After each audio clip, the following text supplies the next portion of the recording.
Thank you all for being here. I'm Dr. Lopez, the Dean of the College of Business, and today is our final day of Business Week. We are wrapping up Business Week. It's been a great few days, and I'm thankful to all of you for joining us. One thing, there's been several of you, I've seen your faces every day during Business Week. So if you have been here every day for Business Week, so that's Tuesday, Wednesday, and Thursday, for all of our presenters, come by the Dean's office. We'll give you a little swag. And we have your names because we have the list of everybody signed in. So come by the Dean's office if you've been here every day, and we'll be sure to give you some swag to celebrate the fact that you made it here for every one of our Business Week presenters. It's been a really good week. So I'm excited to top off the Business Week with the panel that we have today.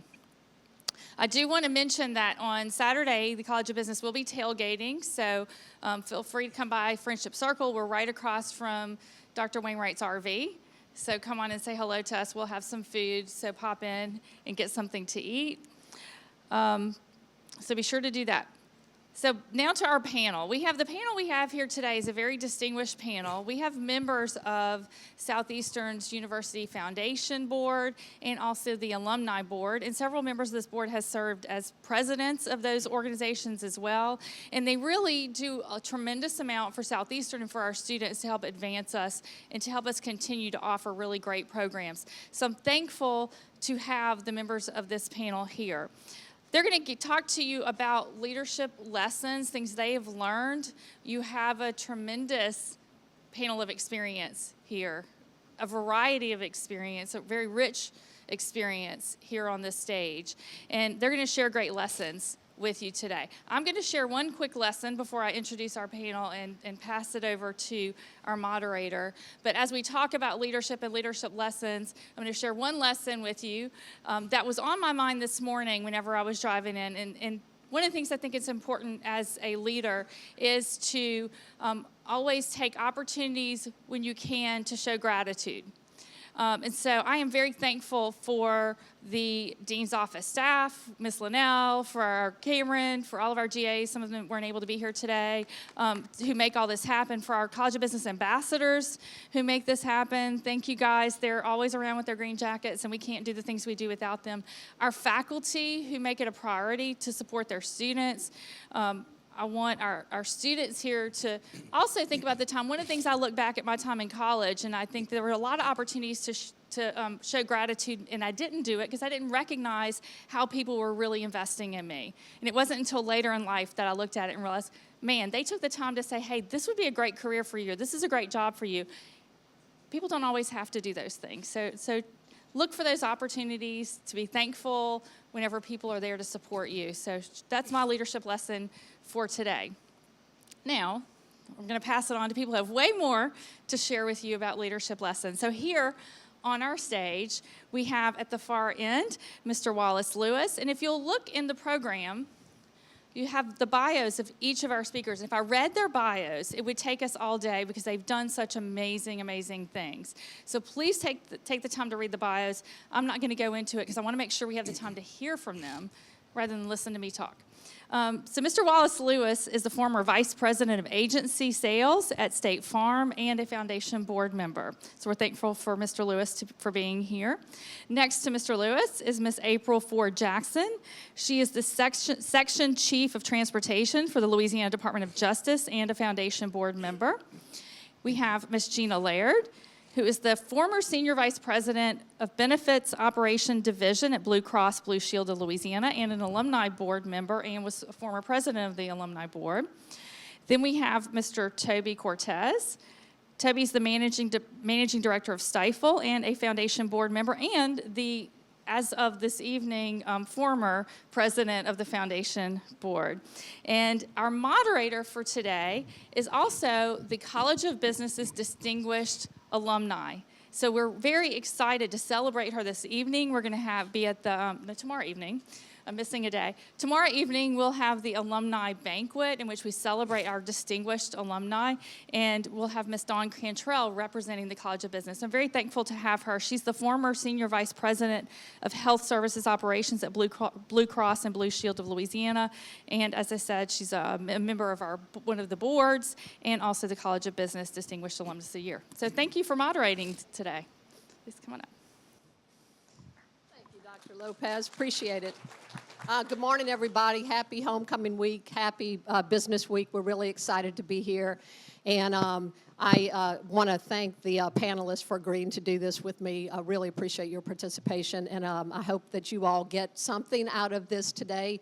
We've got a lot of wisdom up on the stage here, so and then we're going to save some time for some questions at the end. So hopefully we'll cover a lot of what you might be interested in, but if not, we'll take some questions. So we're going to start off. Wallace is going to start us off. Oh, I'm sorry. Oh, yes. And as we always do, if you ask questions, you get your name put into a raffle for. Yeah, so questions are going to be good at the end. Yeah. All right, so we'll go ahead and start with Wallace. Wallace, what do you think are the most important qualities for successful leadership? Well, first of all, good morning to everyone, and thanks for the question, Don. You know, as I thought about this question, boy, there are a ton of answers that I could give to this over my 42 years in the business arena.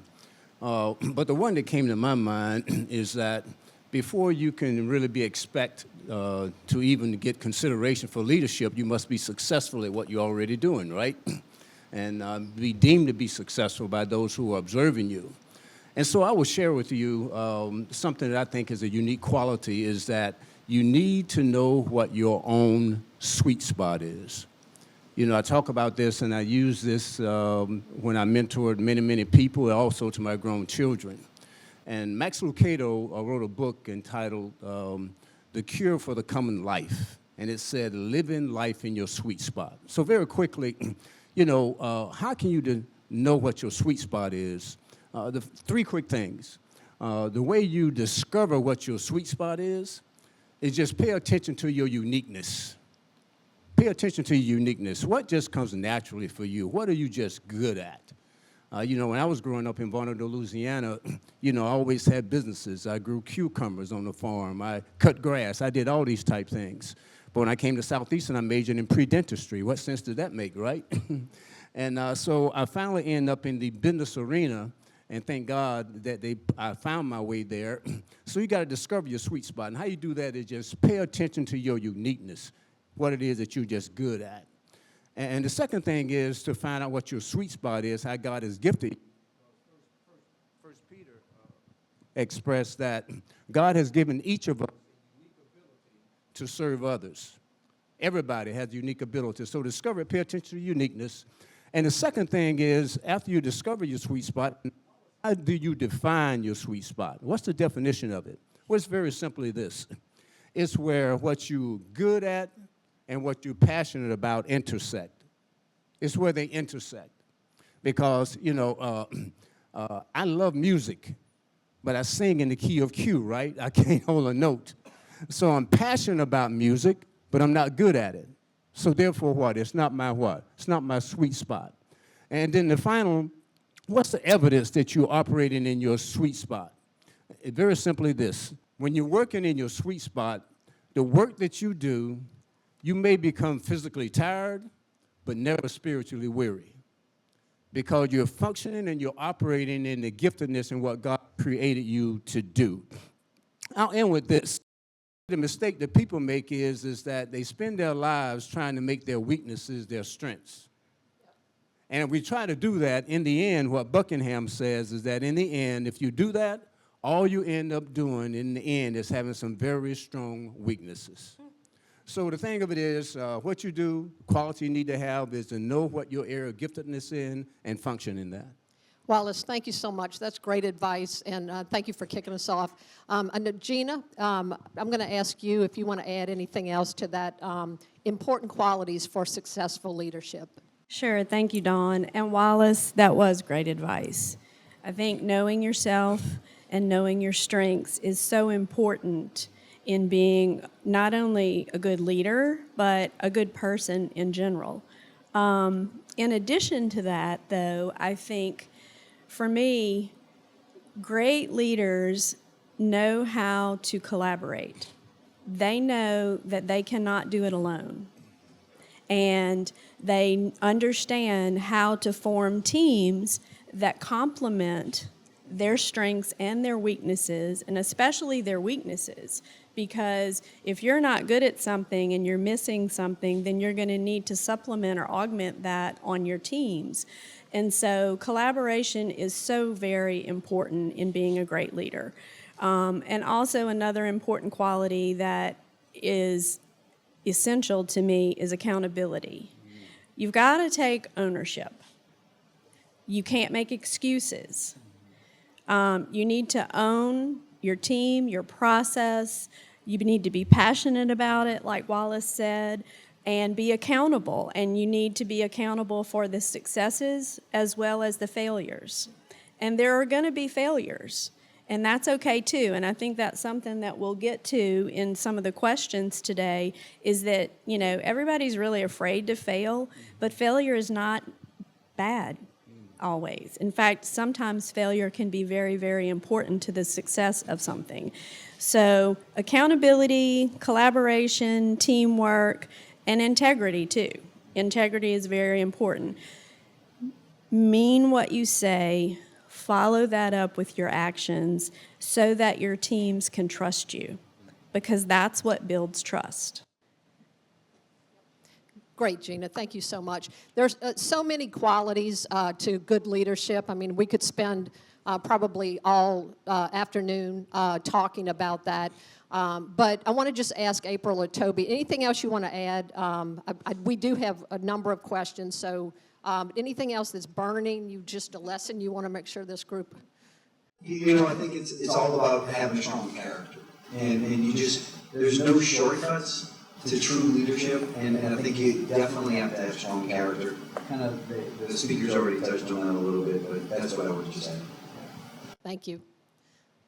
I'll catch your next question. We'll get you. Okay, well, good, April. So, yeah, thank you. And April, I'm going to go ahead and ask the next question. If you could start us off with that one. What are the most important self-leadership skills that leaders should develop? Hello, everyone. I'm April, and I am a unique member on this panel today because I realize along with my foundation board members, I'm the youngest one up here. And these people have a lot more wisdom and a lot more guidance than I can give you. But I can tell you in my short years on this earth that I was bred to be a leader before I became one. I am the oldest of 3 siblings, and I don't know how many of you are the oldest in here of your siblings. Okay, so you can feel my pain. Your parents, immediately, it's your fault. Oh, you need to take ownership. You're the oldest. You're the one setting the example, right? So I was a leader before I even knew I was a leader. When we played teachers, I was the teacher and they were the student, and I was writing them up and writing on the board. So being a leader, I think, is a self-governance thing, to have governance of yourself. You can be the smartest person in the room. You can be the best person in the room. You can be the funniest person in the room. But if you don't govern yourself and you don't discipline yourself, you don't get yourself up in the morning, you don't say, I have to get up, I have to get dressed, I have to come to this panel leadership week this week. A lot of your friends and your colleagues are not here today, but you are. So that tells me that you have governance. So long way around to answer that, Dawn. That's I think great. Self-governance is important. Yeah, that's great, April. have. You're so right with that. You covered a lot of territory because it's the foundation, really. Toby, could you add a little more to that important self-leadership skills that we should develop? Sure, absolutely. And I think, early on in our careers, we got good at in small things. We got good at one particular task.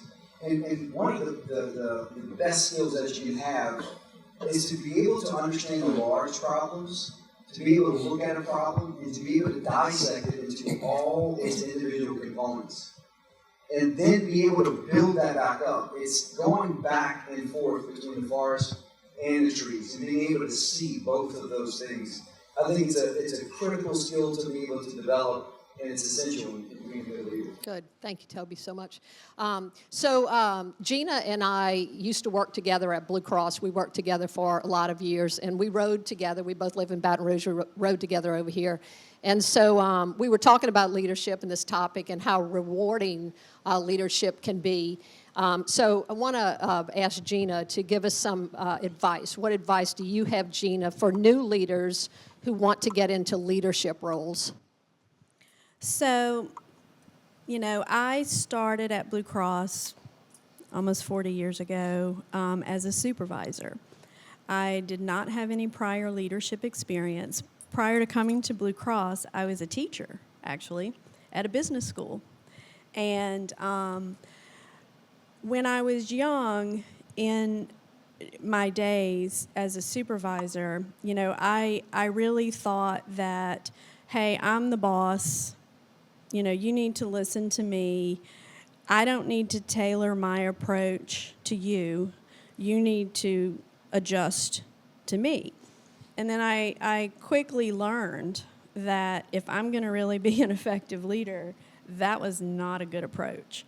And so, you know, my advice to you, if you're seeking out leadership, is to understand that first and foremost. To understand that, you know, you're going to be managing people as a leader, and people are all unique and different.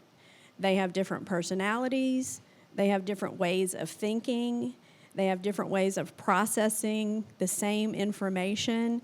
I mean, how many of you have ever played that game where you sit in a row and you communicate something to one person? The telephone game, yeah. And you see how it changes as it flows through the people.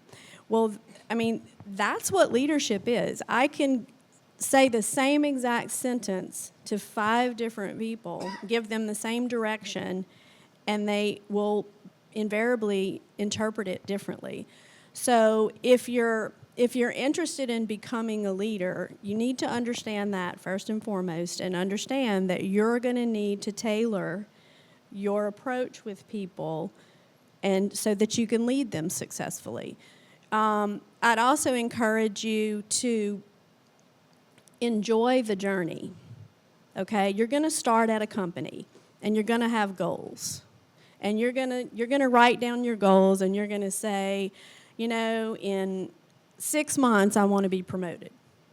That's going to be my measure of success. I've got to be promoted in 6 months. Well, I strongly urge you to not get yourself tied down to specific goals like that, because first, there's only so many leadership positions in an organization, and it doesn't always work out. That you may be doing a great job, but it doesn't always work out that you're going to be promoted in your 6-month timeline that you think you should be promoted in. So enjoy the journey. Learn everything you can in the role that you're in. Try to be the best at that.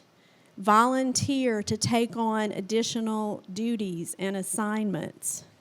Demonstrate, even as a team member, that you are a leader. You can demonstrate that without being a formal leader. You can be in charge of certain groups. You can be in charge of certain processes.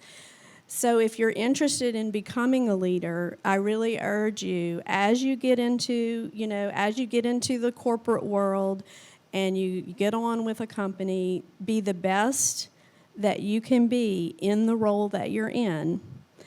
Be looking at the people that you admire, too, and watch them. Watch how they behave. Try to emulate them. Watch how they interact with other people. Watch how they inspire their teams, and learn from that. And don't be so eager all the time just to go to the next step on the ladder, because there's so much that can be gained from really deepening your knowledge where you are. And then also just as you continue to grow in the organization, remember that one thing that happened to me in my career is it became everything. Don't let that happen. Your family is equally important, so don't make that mistake either. Because leadership can be very challenging and very demanding.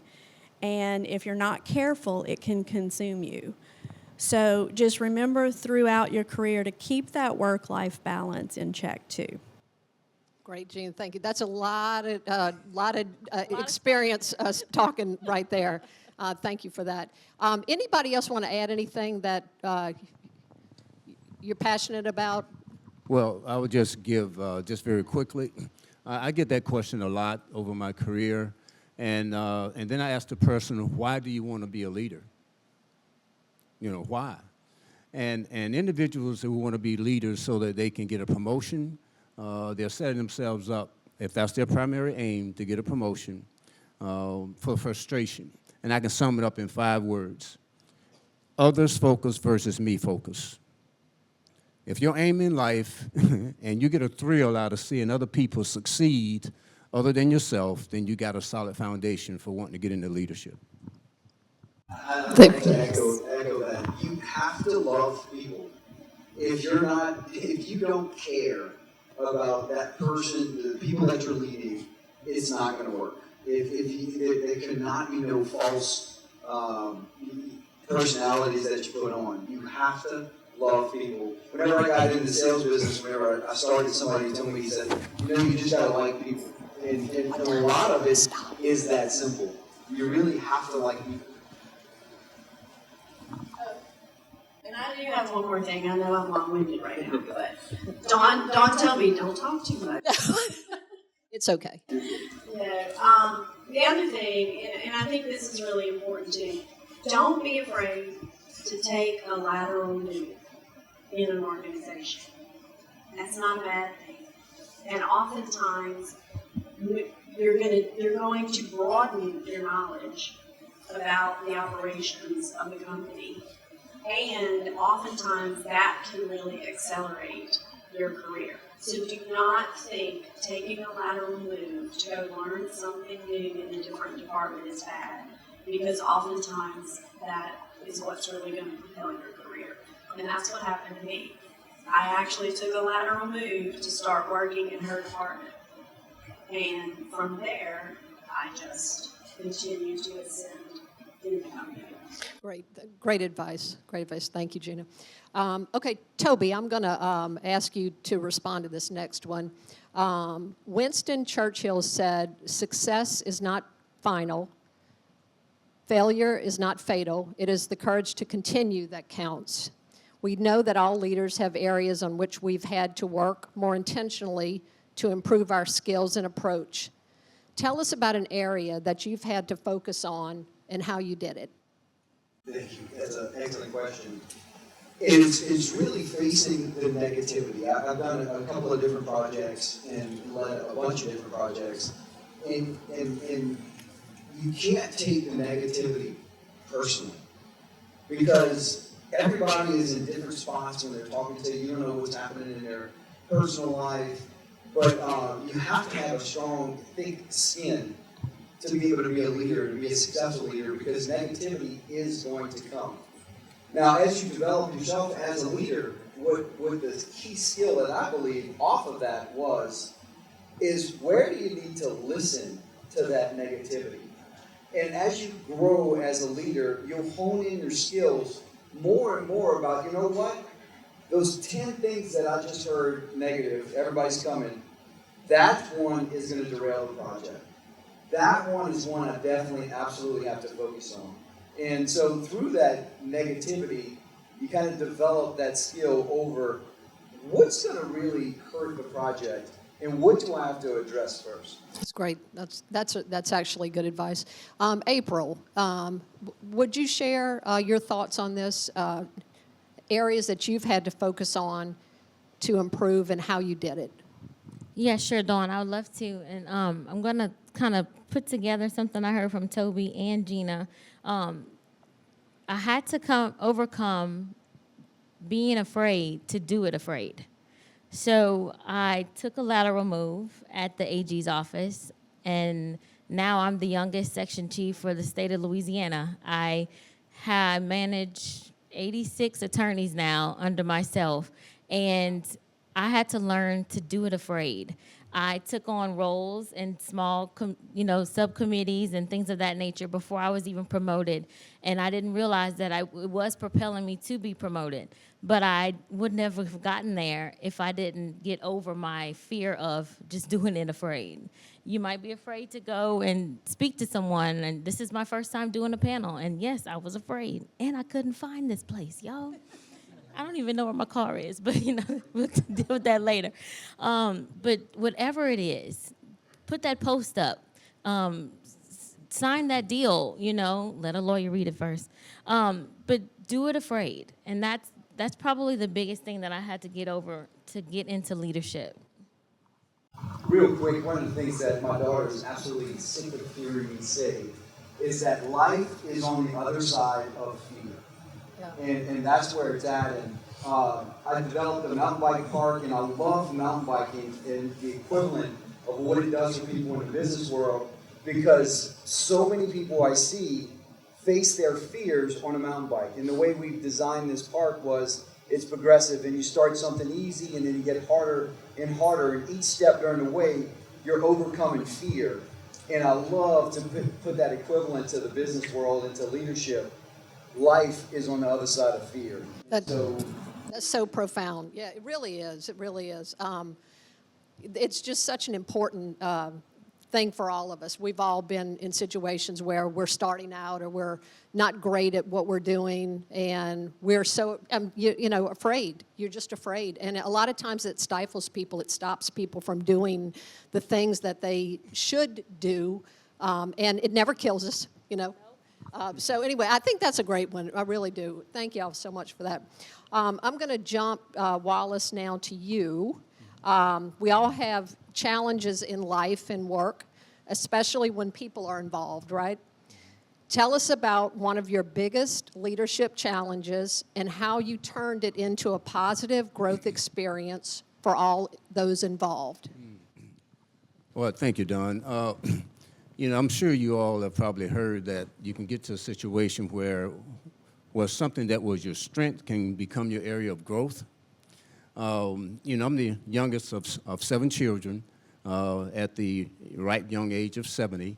And so my parents, 3rd grade education, 9th grade education, but all of my siblings, and it's to credit of my parents, they all got education. We have economists in the family, industrial engineers, school teachers, dietetics, and so forth. I give you that backdrop because being the youngest, I always had to measure up.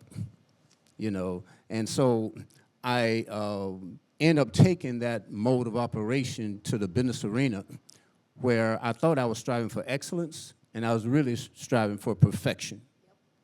And in my company, because I was in my quote-unquote sweet spot, I advanced through the ranks very rapidly. And as a result of that, I became the turnaround guy. If there was a state that was dysfunction, they sent Wallace. And so I've had like 6 or 8 different positions and promotions where I did that. But what they found is that I turned it around and got the good results, but it was a stressful environment that I had. And so they took me to some training here, and here's the essence of it, is that I came to understand that I need to stop striving for perfection and start striving for excellence. Excellence will have you do the best you can with the time you got in the situation allotted. Perfection says that you got to do it perfect every time. One leads to growth, and the other one leads to anxiety and frustration. And so that's been my greatest challenge and the thing that I have overcome. Yep. Very good. Thank you. Y'all write that down. Yeah. Right. Okay, thank you. So, April, we're going to ask you to respond to this one. Bill Gates once said, "It's fine to celebrate success, but it's more important to heed the lessons of failure." What have been the most profound lessons you've learned from failure, and how has it made you a better leader? Oh, that's a good one. Again, not as much as experience and wisdom. So I've been a section chief for a little under a year now, so very new for me. I think the biggest thing is it goes back to the doing it afraid. You learn a lot from failure. It makes you have more grit. It makes you want to get back up and try it again. It makes you want to look at it in a different perspective so that you won't fail again. We take the bar as lawyers, and so you have to take the bar to pass so that you can practice law. So I passed on the first time, but one of my really close friends did not. And I saw so much come out of her, and how much grit and how much tenacity that a person can have. When you really want something, even if you fail at it, it's taught me that you're gonna get back up and you're gonna tackle that thing again. And you're gonna look at it at a different perspective. And I can take that in every arena of my life, in my marriage, with my kids, with my church members, with my foundation members. You look at it in a different perspective. So failure really is a beautiful thing. You just got to get back up, though. Don't forget that part. That's right. Anyone else want to add anything? Nope. All right. So, how many of you are not afraid to fail? You're not afraid to fail. That's great, because you know what? Most human beings are afraid of failure. They're very afraid of failure. They're afraid of the embarrassment. They're afraid of a lot of things. And corporations can sometimes have a tendency, without realizing it, of having a culture that when things do fail, they kind of look for fault and blame. And so if you're going to be a leader, one piece of advice that I do give you is cultivate in your team the willingness and to admit your mistakes and talk about them as a group and talk about how to learn from them and make it safe to fail, because we are going to fail. Processes fail, people fail.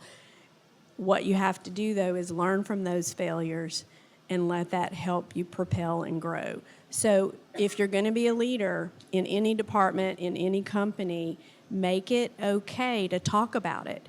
Encourage that. Encourage reporting that failure so that y'all can learn from it as a team. Thank you, Gina. That's great. While you have the mic, want to ask you one more question. We're just about finished with our questions, so we'll be taking questions soon.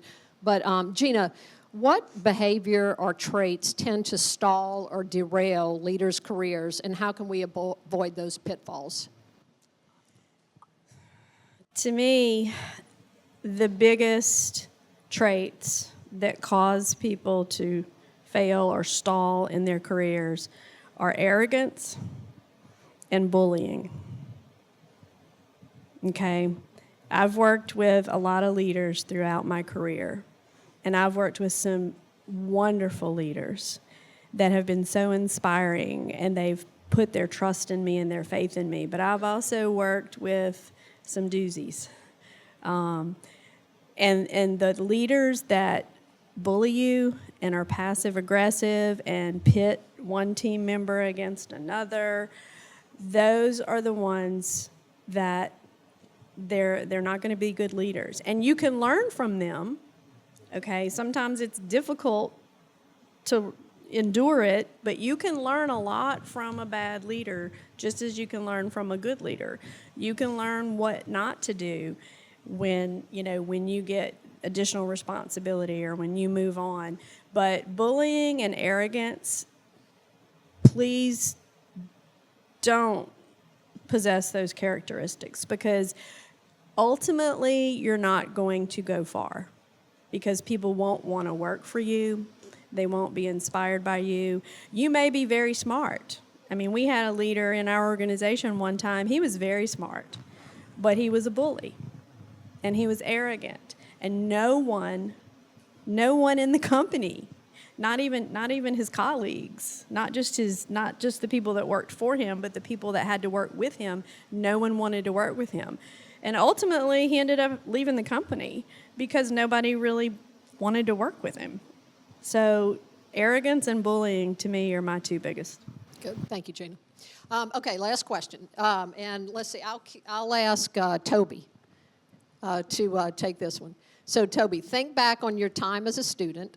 What are some things you were glad you did to set yourself up to be a future leader?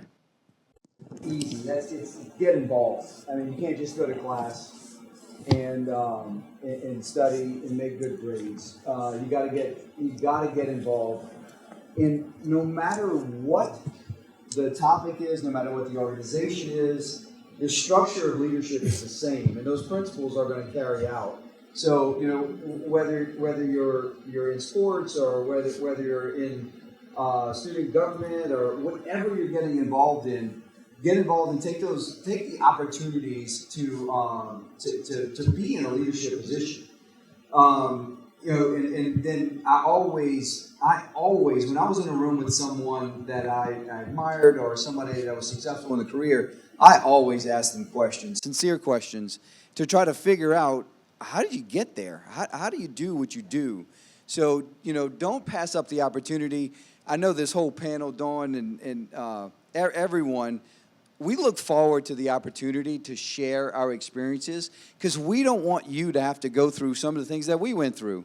And if it can help you, people are willing to talk about that and share. So never be afraid of going up to somebody and just asking them questions and say, look, I do want to be a leader one day. What do you think about that? How do I get there? Great, thank you. Wallace, anything else you want to add? Yeah, one very quickly. Oh, yes, just three quick things. You know, being raised on a farm, and my parents are my heroes and sheroes. So it's three things that they just instilled in us. One of them is personal accountability. You know, my elder siblings, they were, you know, in professional arena and being African Americans in their jobs. I can remember as a child, they would come home and sometimes complain about things that would happen to them as a result of their hue, their skin color. And my mom wouldn't respond. She would point to a sign on the wall that stood there so long that it faded, and it simply said, you're either part of the solution or you're part of the problem. Choose. And so she taught us personal accountability that I brought at Southeastern. and the second thing is that people are people. That you got good people that are black, bad people that are black, good people that are white. All these race, in other words, she said that racism is not a skin issue, but it's a sin issue. And so people are people. And the final thing that she taught, boy, this is very powerful, is to control the controllables. You know, you're going to always have somebody that's going to outplay you. You're always going to have somebody that outperform you. But don't let anybody out-prepare you. That's great. Thank you, Wallace. Thank you very much. Thank you all. I appreciate it. So we can take questions now. Actually, to start off, I have a question. Just give y'all some time to think. My name is Gavin Lestraps. I'm a MBA student. I'm part of the ambassadors. A lot of things you see when it comes to people like becoming new into leadership is they kind of want to take the whole job like to themselves. How important would you say delegation is when it comes to becoming a good leader? Just anybody. Yeah, allocation of resources is an absolute key. And, you know, people who tend to go into leadership positions, they definitely want to take a control aspect of it. They're just type A personalities and they want to control. But it's absolutely critical to know your resources and to give people a chance to shine. And so it's absolutely essential. Sweet. Thank you. My name is Madison Bowler. My question is for Mr. Wallace. What was the name of the book and the author that you talked about in the very beginning? The Sweet Spot? The Sweet Spot, and who's the author? Yeah, Max Lucado. Okay, thank you. It's the cure for the common life, living life in your sweet spot. Hello. I am Carter, and I was wondering, how do you balance work and life? How do you remain how do you not just focus fully on the business and fully on the leadership? How do you keep family and friends in your life? Hi, Carter. I'm gonna just kick it off because this is very close to me, and that's why I know Dawn was looking at me. So I live in Ponchatoula, and I work full-time in Baton Rouge, okay? And I have 6 kids, okay? They are 23, 19, 17, 11, 8, and 3, okay? So everybody's like, how do you do it? I'm like, Jesus, my husband, coffee, in that order. And I will say that my life has always been busy, but Miss Gina said it as well. Your family, you have no anything else without your family. So I think coming into the public sector and working for the AG's office now, at 5 o'clock, I'm able to turn the light off, and I'm able to get in my car and drive an hour and a half home and then hang out with my husband and my kids. But set yourself a plan and really stick to that. And if you find that you're in an environment that is not conducive to that, you kick your shoes off and you go out the door, because they don't care about your family. That's not their family, but that's your family, and you care about your family. So the answer is to be in a place that's conducive to work-life balance, and for you to remember to set those boundaries for yourself, because they need you. That's your family. That's great advice. And, like we've both said, don't let your family suffer because of your work. Always put your family first, because they're the ones that are going to be there long after the job is gone, or the career is over. But I think also there are times when you can say no to things. It's okay to say no. It's okay to say, I would really love to help out with that right now, but I really can't. So, it's okay to say no. And to her point about get in an environment that is conducive to your values. And so if you're working for a company that is driving you to work, 80 hours a week, and that's not working for you, then go find something else. Well, the final thing I would say to this is you're going to have some imbalance in work and in family. The key thing to it is to know when it's happening. And so in our household, when I was working, this is the 9th home we've owned since we retired. And so I in airports and fly and traveled a lot. And so when I get home in the evening time, I cut off the phone, I put everything down, and my family is my focus. And so I even wrote an acrostic for myself, and I'll end with this. It's called HALT, H-A-L-T, and I had it in my planner. And it says, don't get too hungry, don't get too angry, don't get too lonely, and don't get too tired. Don't get too hungry for success. Don't get too angry about situations that transpire with you, because other people are having situations. Don't get too lonely. Have somebody that you can share your frustrations happening. Don't get too tired. Go to bed, get some rest. You want to make sure that you're striving for excellence and not perfection, because that last 5% that you try to get sometimes costs you so much time, and it's not necessary. By the way, how did your dad do?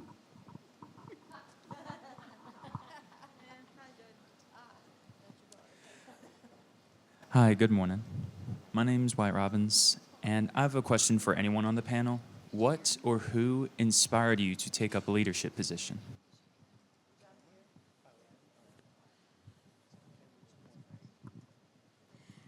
Honestly, I think, kind of what April said. I was the oldest child. I think I was just born that way. I think it was just in me,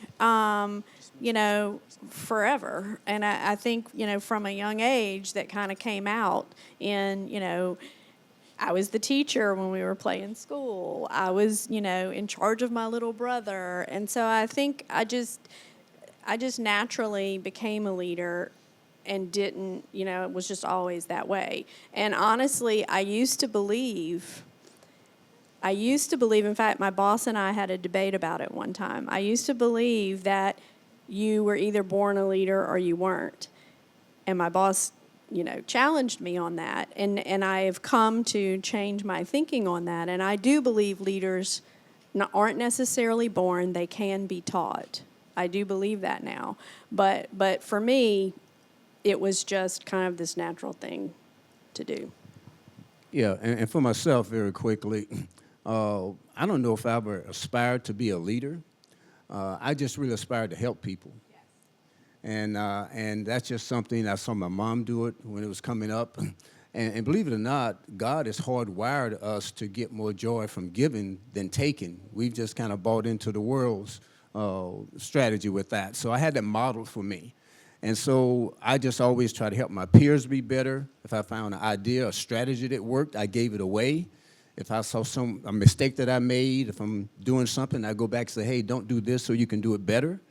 And so I think, your gifts will make room, the world make room for your gifts. So I didn't aspire for leadership. I found as I got older, it's other focus versus me focus, because my aim was helping other people get better. And the most valuable resource that any organization have is its people resource. And they want to make sure that they put people over those resources that not only care about them, but delight in making them better. He nailed it. Hello, my name is Brooke Beecham, and my question is, what's a good way in introducing a new person into a team? What's a good way of introducing a new person into a team? Yes, sir. Like, for example, whenever there isn't, you already have a set team members and such, and there's a large age gap between them, and you're trying to explain how some things work, but it's just not, they're not grasping it. Okay, so make sure I understand your question. So you say introduce them literally, like, this is April, or you mean introduce them to the concepts and the strategies of the team? Yes, sir. Okay, that's a very good question.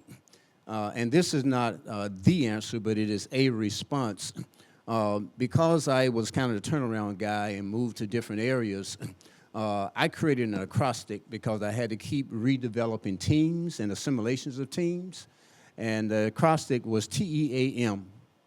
And that is that everybody on our group, in fact, if people call ahead and said, okay, I understand you're getting W to be the new executive for your market area, what I need to know about him.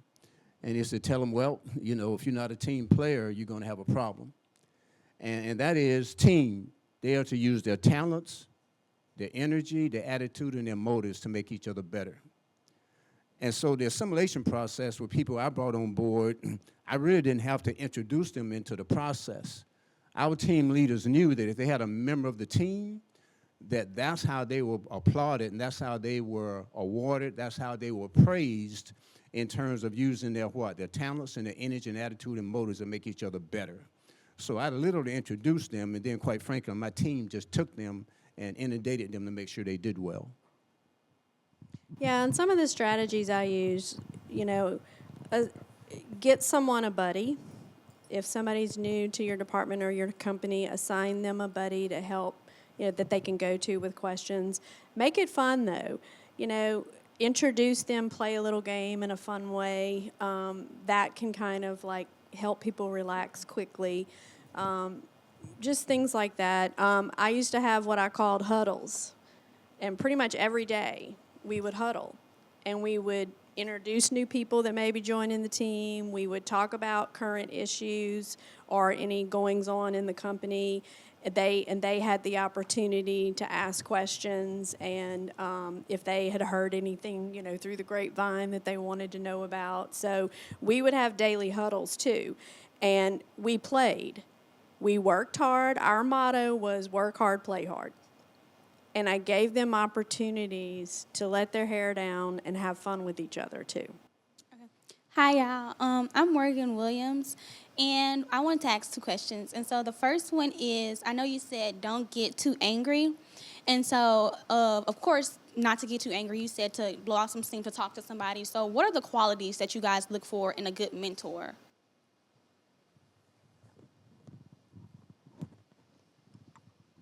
I think the number one quality that I look for is passion. That somebody that has passion for what they are doing. And I think a lot can come from that passion. And that's one of the number one qualities that I look for is passion. Myself, the thing I look for in a mentor is someone who, quite frankly, just cares about people. And quite frankly, for myself, that when they offer advice, it's biblically based advice that's steeped in wisdom that they offer me instead of opinions.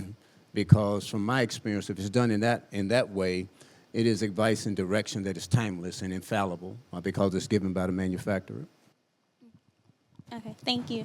And the second question is how to create healthy boundaries with those who are working under you. I'll take that one. I think it's important to have a servant's mindset and to remember that they are organizationally under you, but you all are a team together. Because without them, you wouldn't even be a leader because there would be no one to lead. I learned so much from the people that I work with, and I don't ever say that they're under me. I'm as strong as they are. And if they're not strong, then we're not strong. So I think to be a servant, having a servant mindset as a mentor, to serve others, and we've all pretty much said that on this panel today, you're giving more than you're receiving. You're going to fill your cup back up because the people that you are mentoring are having successes, and that establishes your leadership. That's saying that, hey, I'm doing a good job. I'm giving into it. This is an investment type thing. It's not, hey, you're under me. You're going to do it. You're going to, say what I'm going to do. Like Gina said, no bullying and, not having that, what's the other word? Bullying and arrogance and pride. No, we don't want that. Humility and a servant's mindset. How do you deal with separating work and home, so not taking your work stresses home? I find myself struggling taking my work stresses at home, and then also I'm in a leadership position at work. How do I deal with the struggle between me and my older counterparts being in my position? It's really, if you stop and think about it, and you are focusing, whenever you stress out, you're focusing on all the negativities that happen. So I would recommend, or I would suggest that you focus on the positives when you're away from it. Because there is a lot of positives that people don't focus on, and the stresses or the negatives are just overwhelming them. But just enjoy and stop and think about it, and stop and think about, okay, what are the positives, and allow your mind to focus on those positives.